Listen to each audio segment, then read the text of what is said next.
Hi, I'm Sonya Curry, and we're watching LifeMinute TV.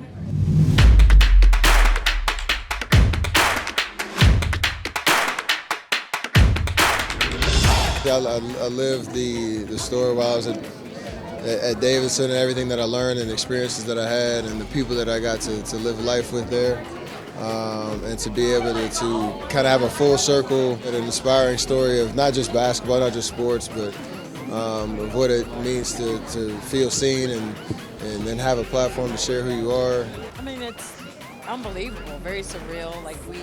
Even though we were part of the interviews and things of really getting it together and the content of it, until you actually hear what they're doing, bringing it together, you see a little clips of it, you don't really understand the magnitude of this.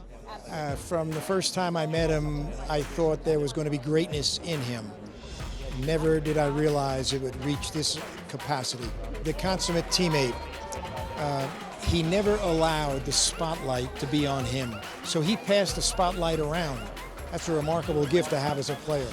The results are all a product of just, again, being in the moment, and it sounds so cliche, but it's literally just living every day, just trying to get better, just a little bit, and appreciating and having a sense of gratitude of not just the experience that you have, but the people that you get to have it with. He's committed to being intentional about where he wanted to be with his life and what he wanted to do with basketball, and then off the court, same thing, just as a father, as a husband, and I'm just blessed to just know that my son's going to be able to have an impact like he's going to have with this movie. Stephen was at a place in his life where he felt he was ready to tell his story, but he was in a moment of reflection. Like you cross thresholds in your life. He's a father now. He's got 3 kids.